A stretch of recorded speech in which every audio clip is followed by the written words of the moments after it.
La porte d'entrée a grincé juste après minuit. Je n'ai pas eu besoin de regarder l'horloge.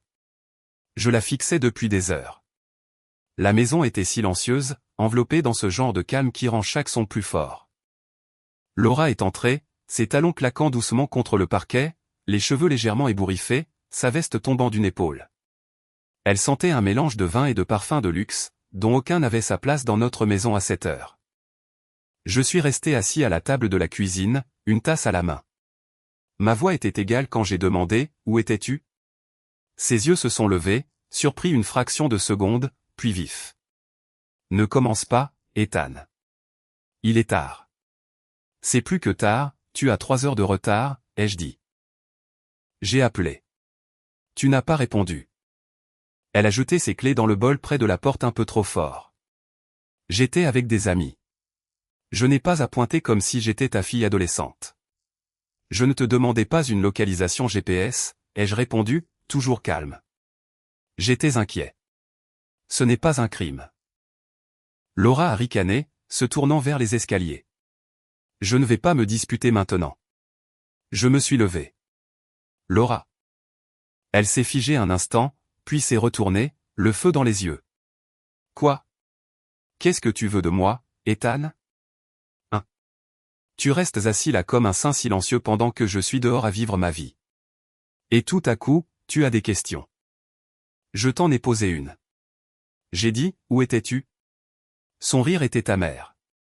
Pourquoi ne l'admets-tu pas? Tu veux le contrôle. Tu me veux dans cette maison tous les soirs à 22 heures, tablier noué, silencieuse, obéissante. Je me suis approché, baissant la voix. Ne lève pas la voix, Laura. Graisse d'or. Ce n'est pas moi le problème, Ethan, a-t-elle lancé, pointant un doigt vers moi. Tu es si froid tout le temps. Tu agis comme si c'était moi qui détruisais cette famille alors que tu es déconnecté depuis des années. J'ai senti quelque chose se tendre en moi. Pas de la colère, quelque chose de plus profond, de plus froid. Laura, ai-je répété, cette fois plus bas. Baisse la voix. Mais il était déjà trop tard. Un léger bruit de pas est venu du couloir. Je me suis tourné juste à temps pour voir Grace, debout dans son pyjama en flanelle, ses longs cheveux bruns ébouriffés par le sommeil, les yeux grands ouverts et confus. « Est-ce que tout va bien » a-t-elle murmuré. Laura a fait un pas en arrière, prise sur le fait. J'ai pu voir la culpabilité traverser son expression une seconde, puis disparaître, remplacée par une attitude défensive. On discutait juste, a-t-elle dit. Grace m'a regardé. Pas elle. Ça ne ressemblait pas à une discussion. Je ne pouvais pas parler. Pas encore. La honte était épaisse, s'installant dans l'air comme du brouillard. J'ai serré la mâchoire, forçant mes yeux à se détourner de Laura pour se poser sur ma fille. Retourne te coucher, ma chérie, ai-je dit doucement. Il est tard. Elle n'a pas bougé. Elle est juste restée là, coincée entre deux mondes, la sécurité qu'elle pensait que cette maison offrait et les fissures qui parcouraient maintenant ses murs. Je déteste quand vous vous disputez, a-t-elle chuchoté. Puis elle s'est retournée et est repartie en silence dans sa chambre. La cuisine est tombée dans le silence. Laura a croisé les bras, mais la combativité l'avait quittée. Elle n'aurait pas dû entendre ça. J'ai hoché la tête une fois. Non, elle n'aurait pas dû. Aucun de nous n'a bougé. Aucun de nous ne s'est excusé. Et tout ce que je pouvais penser, c'était, ce n'était pas censé se passer comme ça. J'avais construit cette vie avec soin. Un travail stable, une belle maison dans la banlieue tranquille du Maryland, des week-ends à faire des grillades dans le jardin, des parties d'échecs avec Grace après le dîner. Ce n'était pas parfait, mais c'était paisible. Ça l'avait été, jusqu'à maintenant. La lumière du matin inondait le coin repas comme si rien ne s'était passé la nuit précédente. Notre cuisine avait toujours l'air trop paisible le matin. Des murs jaunes pâles, un vase de fleurs sauvages que Grace avait cueilli la semaine dernière, le doux ronronnement du réfrigérateur en arrière-plan. C'était le genre de matin qui me faisait habituellement sourire. Mais pas aujourd'hui. Je me suis appuyé contre le comptoir, versant 2 tasses de café, une pour moi, une pour Laura, par habitude. Puis je me suis arrêté et j'ai versé la seconde dans l'évier. Grace était assise à table, sa cuillère remuant lentement ses céréales. Elle ne mangeait pas, elle se contentait de remuer. Son visage était encore bouffi de sommeil, mais ses yeux, eux, étaient vifs, alertes, observateurs. Je me suis assis en face d'elle, le café réchauffant mes mains, et j'ai attendu. Elle n'a pas levé les yeux. Toi et maman, vous vous criez dessus hier soir. J'ai hoché lentement la tête. Oui. C'était à propos de moi. Sa voix était faible. Trop faible. Non, ai-je dit rapidement. Pas du tout. Ne pense jamais ça. Grace a enfin levé les yeux, son regard croisant le mien. Alors, c'était à propos de quoi? J'ai hésité. La vérité était trop grande et trop cruelle pour la donner à une jeune fille de 15 ans devant un bol de céréales. Ce sont juste des histoires de couple, ai-je dit. Parfois, les adultes traversent une mauvaise passe. Ce n'est pas de ta faute, Grace. Ce n'est même pas quelque chose dont tu dois t'inquiéter. Elle a posé sa cuillère avec précaution, comme si le moindre mouvement brusque pouvait fissurer la table. Est-ce qu'elle va partir, a-t-elle demandé. La question m'a frappé en pleine poitrine. Fort. Non, ai-je dit doucement. Personne ne part. Alors pourquoi est-elle rentrée si tard, a demandé Grace. Pourquoi ne m'a-t-elle pas dit bonne nuit? Je me suis frotté la bouche avec la main. Gagner du temps. Ta mère traverse une période difficile. Je n'ai pas encore toutes les réponses, mais je vais m'assurer que tout s'arrange. Tu es sûr, a-t-elle demandé. J'ai hoché la tête, même si je ne l'étais pas, je le suis. Grace a repris sa cuillère, mais n'a pas mangé. Vous ne criez plus maintenant. Non, ai-je dit, crier ne résout rien. Elle a cligné des yeux plusieurs fois, puis a regardé vers le couloir. Elle dort encore? Probablement. Tu l'aimes encore? Je me suis figé. Non pas parce que je ne savais pas, mais parce que je savais. Oui, ai-je dit. Mais l'amour est parfois compliqué. Ce n'est pas toujours facile. Grace a hoché lentement la tête, puis a dit presque à voix basse, tu mérites quelqu'un qui t'aime simplement. Je l'ai regardée, vraiment regardée, et j'ai réalisé à quel point elle avait prêté attention à tout. Où as-tu entendu ça, ai-je demandé, essayant de sourire. Elle a haussé les épaules. Je ne sais pas. Probablement dans une série. Eh bien, ai-je dit, tendant la main pour glisser une mèche de cheveux derrière son oreille. Merci. Elle s'est légèrement appuyée contre ma main. Je ne veux juste pas qu'on s'effondre. J'ai dégluti difficilement. Moi non plus. Nous sommes restés assis là un moment dans ce doux silence matinal. Tous les deux, prétendant que les murs ne semblaient pas plus minces qu'avant, que le silence n'était pas plus lourd. La lumière du soleil continuait d'inonder la pièce comme un mensonge. Le genre qui vous dit que tout va bien alors que le sol est déjà en train de s'effondrer. J'ai attrapé mon café, mais il était devenu froid. Le soleil faisait des heures supplémentaires cet après-midi-là. Ciel sans nuages, une vingtaine de degrés, une légère brise transportant l'odeur du charbon de bois et du hickory dans le quartier. La journée parfaite pour un barbecue d'anniversaire. J'avais passé la majeure partie de la matinée à tout préparer, les chaises pliantes, le chapiteau, la petite glacière rouge que Grace et moi avions remplie de glace. J'avais même accroché ces stupides lanternes en papier qu'elle aimait à l'arbre cornouiller, juste pour elle. Elle était à l'intérieur en train de finir la limonade, portant une de mes vieilles casquettes des Orioles à l'envers, essayant de faire comme si elle n'était pas excitée.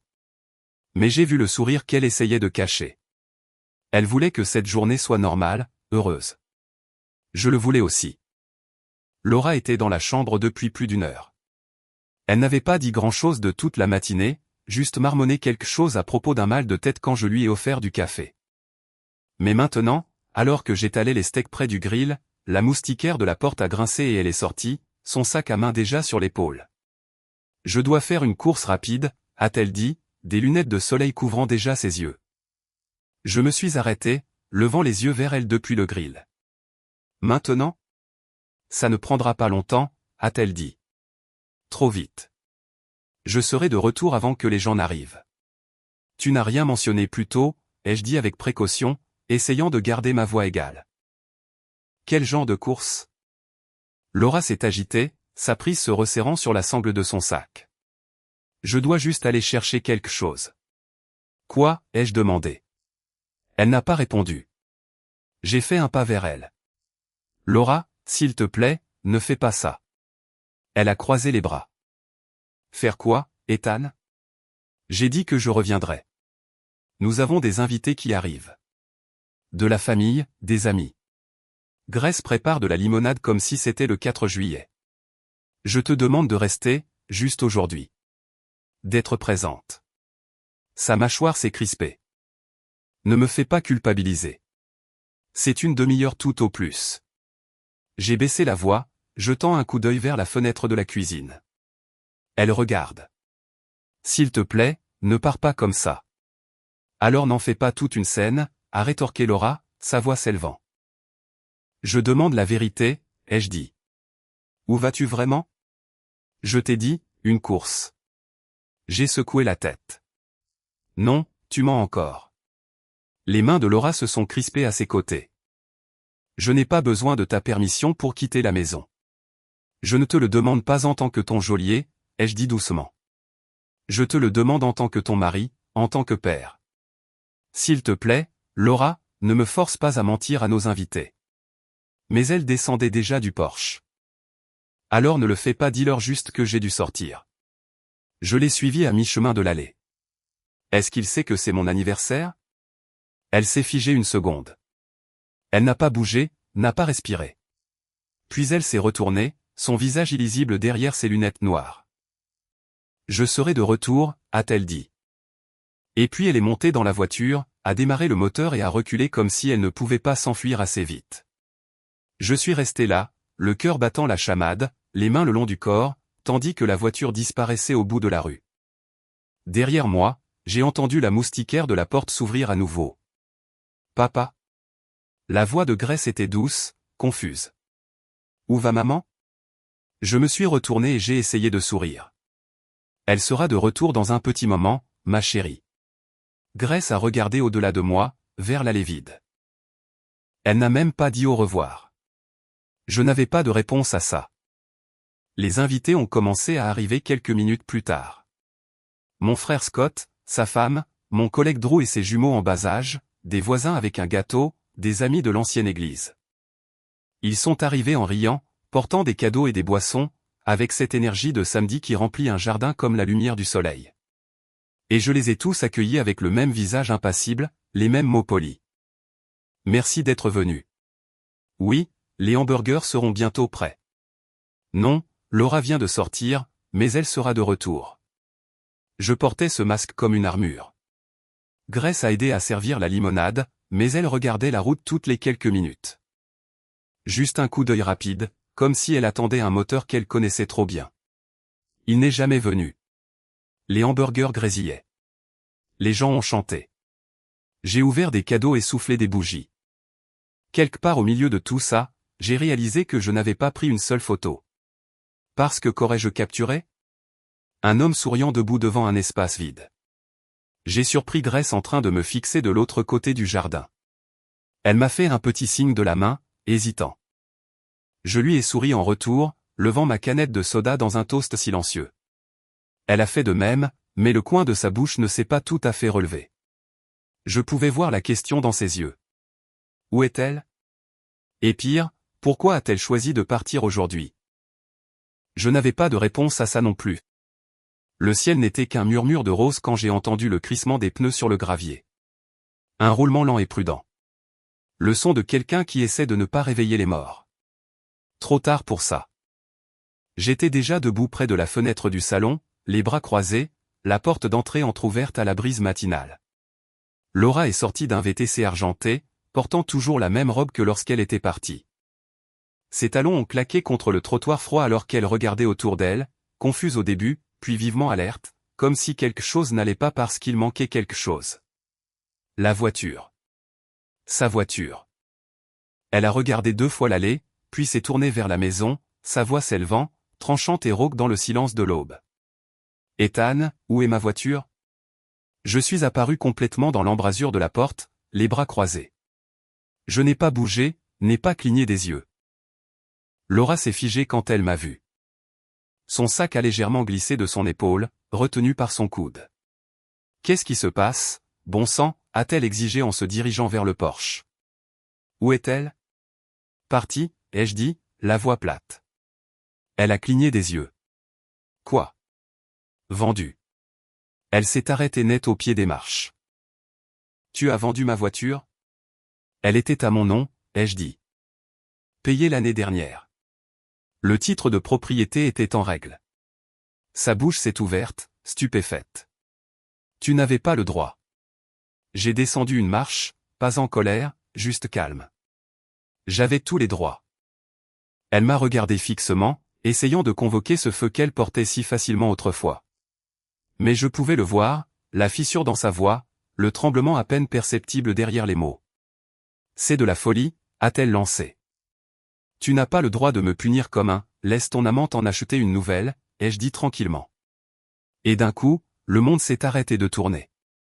Elle a cligné des yeux rapidement, la couleur quittant son visage. Qu'est-ce que tu as dit? Je n'ai pas répété. Je suis juste resté là, laissant le silence s'étirer entre nous comme une corde tendue. Je n'ai pas d'amant, a-t-elle dit finalement, la voix tremblante mais forcée dans une tonalité sèche. Je t'ai dit que c'était une course. Je n'ai pas bougé.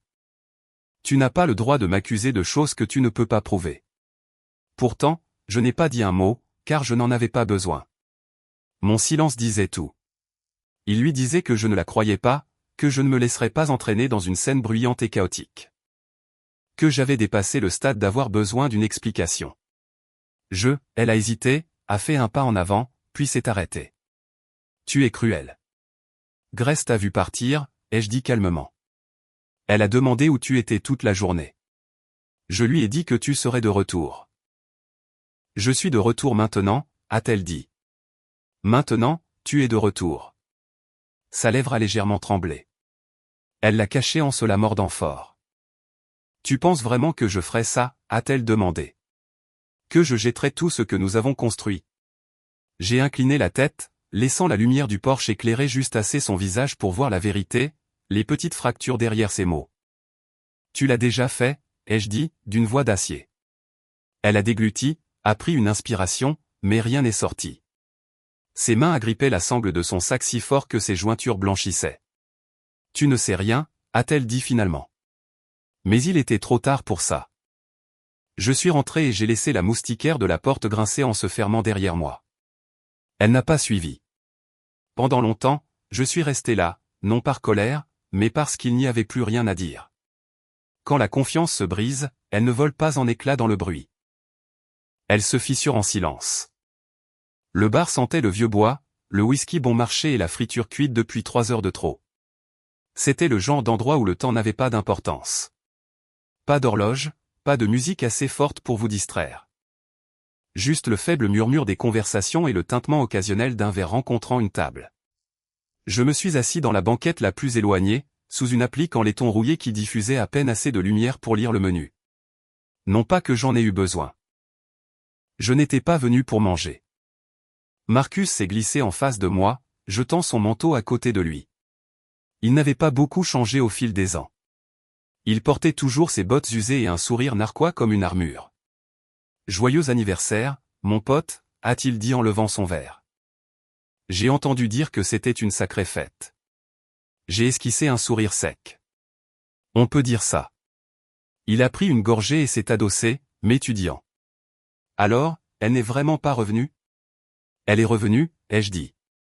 À l'aube. Ses sourcils se sont levés. Waouh. Elle a demandé où était sa voiture, ai-je continué. Il a laissé échapper un rire étouffé. Ne me dis pas, je l'ai vendue. Marcus a sifflé doucement. Froid. Légal, ai-je dit. Ça reste froid. J'ai bu une longue gorgée de mon verre, laissant le silence s'étirer un peu. Marcus n'a pas insisté. Il ne le faisait jamais. C'est pour ça que je l'avais appelé. Elle ment, ai-je dit après un moment. Il a hoché la tête. Tu en es sûr? Je l'ai regardé. Vraiment regardé. Tu as déjà posé une question à quelqu'un et la façon dont il répond, ce n'est pas seulement ce qu'il dit, c'est ce qu'il n'essaie même pas de nier. Il a hoché lentement la tête. Oui, je suis passé par là. Je n'ai pas crié, ai-je dit. Je n'ai pas perdu mon sang-froid. Je suis juste resté là et je l'ai regardé s'effondrer. Ça leur fait plus peur parfois, a-t-il dit doucement. J'ai baissé les yeux sur mon verre, le faisant tourner lentement dans ma main. Grace l'a vu partir, l'a vu revenir, m'a demandé pourquoi elle n'avait pas dit au revoir.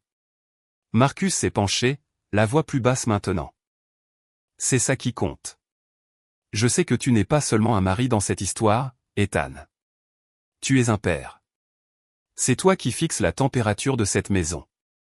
Si tu continues à laisser son chaos définir le climat, Grace portera ce froid en elle pour le reste de sa vie. Je l'ai regardé, la poitrine lourde. Alors qu'est-ce que je fais, ai-je demandé. Il a haussé doucement les épaules. Tu le sais déjà. J'ai regardé au-delà de lui, par la fenêtre où les lampadaires projetaient de longues ombres sur les trottoirs fissurés. Tout dehors semblait n'avoir pas changé depuis 20 ans, mais moi, si. Sans un mot de plus, je me suis glissé hors de la banquette, j'ai sorti mon téléphone et je me suis dirigé vers la sortie du bar. L'air froid m'a frappé comme un mur, vif, mordant, honnête. Je l'ai accueilli. Mon pouce a plané sur le contact, puis a appuyé. 2 sonneries, puis une voix. Salut, c'est Ethan, ai-je dit, la voix stable, calme. Lançons la procédure de divorce. Silence au bout du fil. Juste une respiration. Je veux la garde exclusive, ai-je ajouté. Et je ne cherche pas un combat qui s'éternise. Je cherche la paix pour ma fille. Compris, a répondu l'avocat. J'ai raccroché, j'ai remis le téléphone dans ma poche et j'ai levé les yeux vers le lampadaire qui clignotait au-dessus de moi. Il gelait, mais je me sentais plus au chaud que je ne l'avais été depuis des semaines. Elle a appelé ça un nouveau départ. Elle a dit qu'elle voulait que nous nous reconnectons en tant que famille, ses mots exacts. Grace s'est illuminée à la seconde où elle a entendu l'idée. Ses yeux allaient de l'un à l'autre, pleins d'espoir, avides de quelque chose qu'elle ne pouvait nommer. Tu veux dire, nous 3? Tout le week-end? Laura a souri comme si c'était sans effort. Un chalet près du mont Rogers. Cosy, de l'air pur, pas de téléphone. J'ai hoché lentement la tête. Tu l'as déjà réservé? Oui, a-t-elle dit. J'ai juste pensé qu'on en avait besoin. Grace s'est tournée vers moi, les yeux grands ouverts. On peut y aller, papa? Juste pour un petit moment, s'il te plaît. Il y avait 100 raisons de dire non. Mais la façon dont Grace me regardait, comme si c'était peut-être sa seule chance de remonter le temps, je ne pouvais pas lui enlever ça. Pas encore. D'accord, ai-je dit. Laura a expiré comme si elle avait retenu son souffle. Super. Le trajet a été rythmé par la playlist de Grace. De vieilles chansons pop qu'elle chantait à moitié, se moquant à moitié sur la banquette arrière. Elle avait son appareil photo à la fenêtre, prenant des photos floues d'arbres, de nuages, de panneaux de passage de serre. Laura m'a jeté 1 ou 2 coups d'œil. Je n'ai pas regardé en retour. Le chalet était simple. Un seul étage, des murs lambrissés, et une odeur de pain et de poussière dans chaque recoin. Il y avait une cheminée, des édredons épais, et une vue qui s'étendait à l'infini. Grace était déjà en train de déballer les encas. On peut faire des s'mores ce soir? Absolument, ai-je dit. Laura a souri faiblement. Je vais chercher les guimauves. Nous avons fait une randonnée cet après-midi-là. Rien d'épuisant, juste un sentier facile qui passait devant une cascade et grimpait doucement dans des bois aux couleurs dorées. Grace n'arrêtait pas de courir en avant, posant de manière dramatique sur des rochers et nous faisant prendre des photos de sa posture d'aventurière. Elle m'a tendu l'appareil photo une fois. Prends une de maman et moi. Je l'ai levé, j'ai marqué une pause. Laura s'est mise à côté d'elle, un bras autour de son épaule. Elles ont souri. J'ai appuyé sur le bouton. Grace est repartie en courant. Laura est restée, balayant une feuille de sa veste. Merci d'avoir accepté ça, a-t-elle dit doucement. Je n'ai pas accepté pour toi.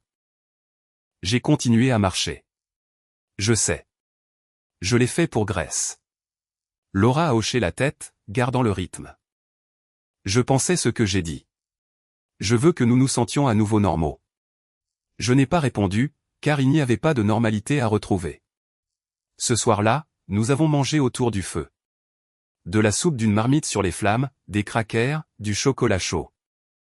Grace s'est blottie dans une chaise de camping, le nez rose de froid, une couverture enroulée autour de ses jambes. Elle a ri à l'une de ses propres blagues. Et je l'ai revue. Cette lueur d'espoir. Comme si en riant assez fort, peut-être que les fissures se refermeraient. Laura était assise en face de moi, attisant le feu, jetant des coups d'œil quand elle pensait que je ne regardais pas. Je la regardais. Non pas parce que je le voulais, mais parce que j'avais besoin de me souvenir de cette version d'elle. Cette version calme, qui faisait semblant de se soucier, pour ce qu'elle était, une performance. Grace a bâillé largement et s'est appuyée contre moi. La meilleure journée de ma vie, a-t-elle marmonné. J'ai embrassé le sommet de sa tête. Laura a souri de l'autre côté du feu. Elle est heureuse. J'ai regardé les flammes. C'est la seule chose qui compte. Nous sommes restés assis comme ça jusqu'à ce que les étoiles envahissent le ciel et que les bûches se consument en cendres. Le silence entre Laura et moi ne remplissait pas l'espace. Il l'aiguisait. Les roues de la valise ont cogné doucement contre le carrelage alors que nous passions la porte. Grace a laissé tomber son sac à dos près du canapé et s'est dirigée directement vers le réfrigérateur. On a encore sauté à la pêche? Étagère du haut, ai-je dit. Laura s'est arrêtée près de la porte, la regardant comme si elle prenait une photo mentale. Puis elle s'est tournée vers moi. Je déballerai plus tard, a-t-elle dit. Tu veux que je commence le dîner? Ne t'en fais pas, ai-je répondu. J'ai quelque chose à régler d'abord. Je suis passé devant elle et je suis entré dans la cuisine, j'ai ouvert le tiroir près de l'évier, j'ai sorti le dossier que j'y gardais depuis des jours. Je l'ai posé avec soin sur l'îlot. Sans drame, sans force, juste là, simple, lourd, impossible à ignorer. Laura a fixé le dossier, son sourire s'effaçant lentement. Qu'est-ce que c'est? Tu sais ce que c'est. Elle s'est approchée, la lassitude s'insinuant dans sa voix. Maintenant? J'ai croisé son regard. Maintenant. Grace était entrée dans le salon, une musique douce jouant depuis son téléphone. Le son de sa voix s'est élevé, puis est retombé alors qu'elle se mettait à fredonner. Laura a ouvert lentement le dossier, ses yeux parcourant la première page. Elle n'est pas restée assise, juste debout, les mains tremblant juste assez pour qu'on le remarque. Tu veux la garde exclusive, a-t-elle demandé, sa voix à peine un murmure. J'ai hoché la tête. Oui. Elle a refermé le dossier brusquement. Tu n'es pas sérieux. Je le suis. Ses épaules se sont raidies. Tu n'as pas le droit de me la prendre. Je n'ai pas bougé. Je ne te la prends pas. Je la protège. La voix de Laura s'est élevée soudainement, brisant le silence. Tu penses que je ne suis pas une bonne mère? Baisse la voix, ai-je dit. Elle est dans la pièce à côté. Tu veux me faire passer pour la méchante, a-t-elle sifflé. Parce que j'ai fait une erreur. Parce que j'avais besoin de quelque chose que tu as arrêté de me donner il y a des années. Je suis resté silencieux. Tu sais quoi, a-t-elle dit, le souffle tremblant. Très bien. Tu veux la vérité? Tu avais raison. Il y a quelqu'un. Elle l'a dit comme si ça allait me briser, comme si ça allait m'ouvrir la poitrine et me faire ramper. Mais je n'ai pas bronché. Je m'en doutais, ai-je dit. Elle a cligné des yeux. C'est tout ce que tu as à dire? Je l'ai regardée. Cette femme avec qui j'avais autrefois construit une vie. Maintenant une étrangère dans ma cuisine. Tu as déjà choisi, ai-je dit. Ceci ne fait que le rendre officiel. Son visage s'est effondré une fraction de seconde, juste assez pour que je le voie. Cette culpabilité, cette peur. Puis elle a repoussé les papiers vers moi. Le tribunal décidera. J'ai hoché la tête. Ils décideront. Je me suis retourné et je suis parti, laissant le dossier sur le comptoir, les flammes de sa colère crépitant encore derrière moi. Grace a levé les yeux du canapé. Papa, tout va bien? J'ai forcé un sourire calme. Oui, ma chérie. On discute juste de quelque chose. Elle a hoché la tête, me faisant confiance. Toujours confiance. Je suis sorti, j'ai fermé doucement la porte derrière moi et j'ai respiré l'air frais comme si c'était un médicament. La tempête était passée. Mais le silence qui a suivi, c'est là que le vrai travail a commencé. Le bureau du détective était coincé entre un prêteur sur gage et une agence de cautionnement, juste à côté de Charles Street. Il ressemblait plus à un endroit où l'on va pour oublier quelque chose, pas pour le découvrir.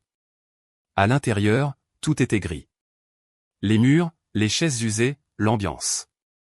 Désolé pour le désordre, a dit l'homme, désignant les dossiers éparpillés et une vieille tasse de café qui n'avait pas été lavée depuis le printemps. Je ne prends généralement pas les visites sans rendez-vous, mais pour un type qui a payé d'avance et n'a demandé que des faits, il a esquissé un petit sourire en coin. J'ai trouvé le temps. Merci, ai-je dit en m'installant sur le siège en face de lui. Le bureau entre nous était rayé et taché. Dessus se trouvait un vieil ordinateur portable déjà allumé. Il a attrapé une clé USB. La plupart de ce que j'ai trouvé vient de 3 endroits. Le parking de son travail, le boutique hôtel sur Calvaire, et un bar à Fédéral Hill. Tu es sûr de vouloir voir ça? J'ai hoché la tête une fois. Lance la vidéo. Il a inséré la clé dans l'ordinateur portable. L'écran s'est allumé avec des images saccadées en noir et blanc. Pas de son, juste du mouvement et des horodatages. Celle-ci date d'il y a 2 semaines, a-t-il dit en double-cliquant sur le premier fichier. Caméra du hall. Boutique hôtel, petit, discret, principalement des voyageurs d'affaires. Je me suis penché en avant. L'ascenseur s'est ouvert. Elle était là, Laura, sortant avec son manteau drapé sur son bras. Elle avait l'air décontractée, confiante, trop à l'aise. Et puis il a suivi, grand, dans une chemise repassée, tenant une carte clé. Ils ne se sont pas touchés au début. Ils n'en avaient pas besoin. La façon dont elle le regardait, le menton incliné, la courbe de son sourire, disait tout. Le détective a marmonné, avançant de quelques secondes. Ils se sont arrêtés juste devant l'ascenseur. Elle a ri. On pouvait le voir dans ses épaules. Puis il s'est penché et l'a embrassée. Pas le genre de baiser maladroit. Pas le genre incertain de « qu'est-ce qu'on fait ?» Non, c'était un baiser plein, certain, comme s'il l'avait fait 100 fois auparavant. Mes mains sont restées jointes sur mes genoux. Le détective m'a jeté un regard. La partie suivante les montre se dirigeant vers une chambre. Tu veux que je passe? Lance-la, ai-je dit. L'écran les a montrés disparaissant dans le couloir. Sa main sur son dos, la sienne sur le creux des reins. La porte s'est ouverte. Ils sont entrés. Fondu au noir. J'ai expiré lentement. Tu as les horodatages. Tous, a-t-il dit en cliquant sur un dossier. J'ai aussi les registres de la réception. Elle a utilisé un faux nom 2 fois. Les autres fois, c'est lui qui a réservé. Je les ai imprimés. Il a fait glisser un dossier sur le bureau. Je n'y ai pas encore touché. J'ai fixé l'image figée sur l'écran. Laura, au milieu d'un rire. Cette douceur dans ses yeux. J'avais déjà vu ce regard, mais il y a longtemps. Et pas pour moi. Je ne l'ai pas suivi parce que j'avais besoin de preuves, ai-je dit après un moment. Le détective n'a pas répondu. Je l'ai suivi parce que j'avais besoin de la vérité, là, devant moi, une vérité qu'on ne peut nier ni manipuler. C'est la seule façon pour certaines personnes d'y croire, a-t-il dit. Quand ils le voient de leurs propres yeux. J'ai hoché lentement la tête. Il a retiré la clé USB de l'ordinateur portable et me l'a tendue. Tu veux aussi la sauvegarde sur disque dur? Non, ai-je dit. Ça suffit. J'ai glissé la clé USB dans la poche de mon manteau. Puis je me suis levé, je lui ai serré la main et je suis ressorti dans le froid. Le ciel était devenu argenté. Le vent s'enroulait entre les bâtiments, assez vif pour couper. Mais à l'intérieur de moi, je me sentais calme. Non pas que ça ne faisait pas mal, ça faisait mal, mais parce que maintenant, je savais. Et parfois, savoir est le seul pouvoir qu'il nous reste. La salle d'audience était plus froide que je ne l'attendais, non pas en température, mais en tonalité. Des murs pâles, une moquette fine, un silence si lourd qu'il semblait peser sur tout le monde dans la pièce. Même l'air semblait prudent. J'étais assis à la table du demandeur, costume impeccable, mains jointes. Mon avocate, Dana Coates, feuilletait un mince dossier à côté de moi avec la confiance tranquille de quelqu'un qui savait que la vérité suffisait. En face de nous était assise Laura. Sa blouse était repassée, ses cheveux soigneusement coiffés, mais ses doigts tordaient le bord de sa manche avec un rythme qu'elle ne semblait pas pouvoir arrêter. Son avocat, un jeune homme nommé Ren, lui jetait des regards comme s'il attendait des instructions, mais elle n'en avait aucune à donner. La juge, sévère, aux cheveux gris, pensive, a ajusté ses lunettes et a regardé Dana. Vous pouvez procéder. Dana s'est levée. Votre honneur, nous demandons la garde physique et légale exclusive de Grace Harper Langlais, 15 ans, pour motif de mauvaise conduite parentale, d'instabilité et de rupture de la confiance conjugale. La défenderesse, Madame Langlais, a démontré un comportement de malhonnêteté et de négligence émotionnelle envers le demandeur et leur fille. Elle a fait glisser une clé USB sur la table. Cette clé contient des enregistrements de surveillance horodatés, recueillis légalement par un détective privé agréé. Il montre Madame Langlais entretenant une relation amoureuse avec une personne extérieure au mariage tout en dissimulant activement la nature de ses absences à son conjoint et à sa fille. Les enregistrements couvrent plusieurs mois. La juge a haussé un sourcil. L'enfant a-t-il été exposé directement à cette conduite? Non, votre honneur, a répondu Dana. Mais elle a été indirectement affectée. Nous fournirons des témoignages selon lesquels la défenderesse quittait fréquemment le domicile sans explication, rentrait à des heures tardives ou inappropriées et se disputait à portée de voix de l'enfant. Un comportement qui a miné la stabilité émotionnelle et la confiance de l'enfant. Laura s'est agitée sur son siège, son visage perdant lentement ses couleurs. Ren s'est penchée et lui a chuchoté quelque chose à l'oreille, mais elle n'a pas répondu. Dana a continué, la voix stable. Nous présentons également la pièce B, les registres de réservation de l'hôtel-boutique, ainsi que des inscriptions falsifiées. La défenderesse a utilisé des pseudonymes, démontrant sa conscience du secret et de la malhonnêteté de ses actions. La juge a hoché la tête. Merci. Vous pouvez soumettre la clé et les registres. Dana s'est assise. J'ai senti sa main taper brièvement la mienne sous la table. Juste une fois, calme, mesurée, comme si elle savait que nous avions déjà franchi la ligne d'arrivée. La juge Empil s'est tournée vers Ren. La défenderesse a-t-elle une réfutation? Il s'est levé lentement. Votre honneur, nous reconnaissons les enregistrements et les documents. Cependant, nous demandons à la Cour de considérer que la relation de Madame Langlais n'a été poursuivie qu'après une détérioration significative du mariage. Elle maintient que son lien avec sa fille reste intact. La juge l'a interrompu doucement. Je ne vois aucune preuve d'abus émotionnel ou physique de la part du demandeur. Madame Langlais conteste-t-elle la demande de garde? Ren a hésité. Nous nous en remettons respectueusement à la discrétion de la Cour. Laura a cligné des yeux rapidement, la mâchoire tendue. J'ai regardé sa poitrine se soulever et s'abaisser, de manière superficielle, erratique. Elle n'a pas dit un mot, pas un seul, même pas à moi. Je n'ai pas détourné le regard. La juge a pris quelques notes, puis m'a regardé directement. Monsieur Langlais, a-t-elle dit, souhaitez-vous vous exprimer pour le procès-verbal avant que je ne rende ma décision? Je me suis levé. Oui, votre honneur. J'ai regardé de l'autre côté de la pièce cette femme qui avait autrefois partagé mes rêves, la naissance de ma fille, nos dîners tranquilles, nos photos de famille, et qui était maintenant assise en silence derrière un mur de décision qu'elle avait prise sans moi. Je ne suis pas venu ici pour la punir, ai-je dit. Je suis venu ici pour protéger ma fille. Grace a besoin de paix. Elle a besoin de structure. Elle a besoin de vérité. C'est moi qui suis resté quand c'est devenu difficile.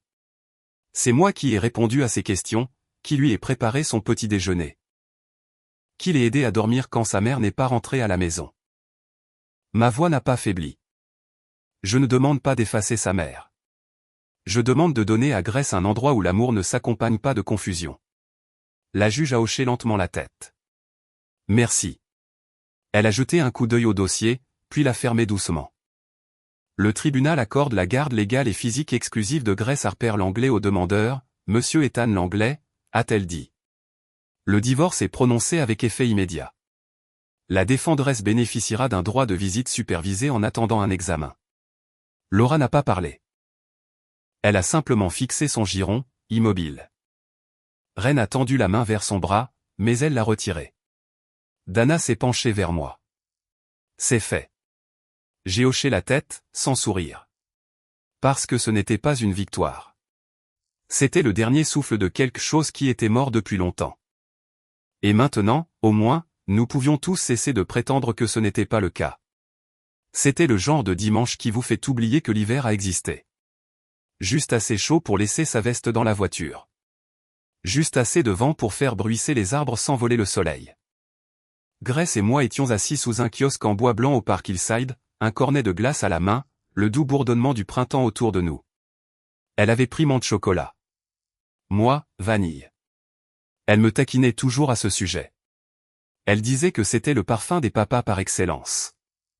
Nous n'avions pas beaucoup parlé pendant le trajet, juste le doux murmure de la radio et les fenêtres ouvertes. Parfois, le silence signifiait tension.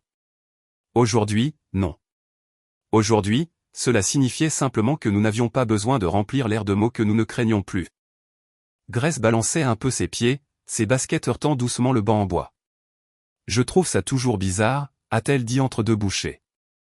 Qu'est-ce qui est bizarre? Elle a haussé les épaules. Que ce ne soit que nous maintenant. Pas un bizarre désagréable, juste différent. J'ai hoché la tête. C'est différent. Mais ça ne fait plus peur, a-t-elle ajouté rapidement. Je ne me sens pas, je ne sais pas, comme si je devais choisir un camp. Je l'ai regardée. Elle ne me regardait pas, juste le petit garçon qui nourrissait les canards de l'autre côté du chemin. Tu n'as pas à le faire, ai-je dit. Tu ne l'as jamais eu à le faire. Elle est restée silencieuse un moment, puis doucement, je suis contente d'être avec toi, papa. J'ai tourné la tête. Sa voix ne s'était pas brisée, mais ses yeux brillaient. Elle a croisé mon regard. Tu n'as jamais renoncé à moi. J'ai posé mon cornet sur le banc à côté de moi, j'ai tendu la main et je lui ai serré la sienne. Jamais, ai-je dit. Elle a cligné des yeux rapidement et a souri un peu, s'essuyant l'œil avec sa manche. Tu vas me faire pleurer, et on est en public. Ne sois pas gnangnan. J'ai ri. C'est toi qui t'émeus pour une glace. Elle a souri en coin, me donnant un coup de coude. Nous sommes restés assis comme ça un moment, à regarder le soleil s'étirer sur l'étang, les canards se dandinant en longue file, les arbres qui commençaient à peine à bourgeonner. Elle a appuyé sa tête contre mon épaule. Tu la détestes? Non, ai-je dit. Grace n'a pas bougé, mais j'ai senti qu'elle écoutait attentivement. Je ne déteste pas ta mère, ai-je continué. Je ne parlerai pas en mal d'elle, pas à toi. Parce que l'amour, le vrai, ne devient pas cruel. Il peut se terminer. Il peut changer, mais il ne doit pas empoisonner ceux qui restent. Grace a hoché la tête contre moi, sa voix à peine audible. Merci. La brise s'est levée, caressant ses cheveux. J'ai laissé mon bras reposer sur ses épaules, la rapprochant un peu plus. Pour la première fois depuis longtemps, le silence autour de nous ressemblait à de la paix. Pas de l'absence, pas de la tension, juste du calme. Et le calme, j'ai appris, est parfois le son de la guérison. La pluie flottait dans l'air comme une pensée inachevée. Elle ne tombait pas vraiment, mais elle était assez lourde pour tout rendre gris. J'étais dans le salon en train de trier une pile de manuels scolaires de Grèce quand la sonnette a retenti. Je savais déjà qui c'était avant de regarder. Laura se tenait sur le porche, un parapluie à la main, les cheveux humides sur les bords. Son expression n'était pas vive cette fois. Elle était fatiguée, tendue, le genre de visage que quelqu'un porte quand il a répété son texte mais n'y croit plus. J'ai ouvert la porte, m'écartant sans un mot. Elle s'est glissée à l'intérieur, refermant son parapluie avec un doux clic. Est-ce que Grace est à la maison? Elle est à l'étage, ai-je dit. Tu peux la voir. Laura a hésité près de la porte, ses doigts se resserrant sur la poignée du parapluie. Je voulais juste dire quelque chose avant de monter. Je suis resté immobile. D'accord. Elle ne s'est pas assise, elle est juste restée là dans l'entrée, comme si elle n'était pas sûre d'avoir le droit de pénétrer complètement dans cette vie désormais. J'ai réfléchi, a-t-elle dit lentement, à la façon dont tout a dégénéré au choix que j'ai fait. J'ai été égoïste. Je vous ai blessés tous les deux. Je ne l'ai pas interrompu. Sa voix s'est un peu brisée. Je pensais que j'avais besoin d'autre chose, de quelqu'un d'autre. Et ce faisant, j'ai perdu le seul endroit qui ait jamais ressemblé à un foyer. Je l'ai regardé alors. Pas la femme que j'avais épousée autrefois. Pas celle qui m'avait trahi. Juste une personne qui se décomposait face à la vérité. Elle a fait un petit pas en avant. Je suis désolé, Ethan. Vraiment. Je n'attends rien de toi. J'avais juste besoin de le dire. Il y a eu une longue pause. Elle continuait de me regarder comme si elle attendait que je la laisse entrer. Pas dans la maison, mais dans l'espace entre nous, celui où elle vivait autrefois. Et je pouvais sentir la tempête derrière ses excuses, cette attraction vers la résolution, vers la connexion, peut-être même vers le pardon. Mais je n'ai pas bougé. Ma voix est sortie, calme, stable. Ne lève pas la voix. Ne commence rien. Elle a dégluti, hochant la tête. C'est Grace qui passe en premier maintenant, ai-je ajouté. Rien d'autre. Laura a fermé les yeux une seconde, puis a hoché la tête à nouveau. Je comprends. Elle est dans sa chambre, ai-je dit en m'écartant. Laura a monté lentement les escaliers, chaque pas plus silencieux que le précédent. Je l'ai regardé partir, puis je me suis retourné vers la table, j'ai pris le livre de mathématiques de Grace et je l'ai glissé dans son sac à dos. De l'étage, j'ai entendu le léger grincement d'une porte qui s'ouvrait. Puis la voix de ma fille, surprise, incertaine, douce. Je n'ai pas essayé d'écouter. Certaines choses n'étaient plus de mon ressort. Je me suis juste assis, j'ai laissé la pluie tapoter doucement contre les fenêtres, et j'ai laissé le calme revenir. C'était la fin de mon histoire. J'ai beaucoup réfléchi à ce que Marcus m'a dit dans ce bar, sur la façon dont la température d'une maison est définie par ce que nous permettons et ce que nous laissons partir. Il m'a poussé à cesser d'attendre que Laura change et à commencer à choisir ce dont Grace avait le plus besoin. Alors maintenant, je dois vous demander, est-ce que Marcus a bien fait de me dire d'aller de l'avant, même si cela signifiait déchirer notre famille pour reconstruire quelque chose de plus petit, mais d'honnête? Dites-moi ce que vous en pensez dans les commentaires.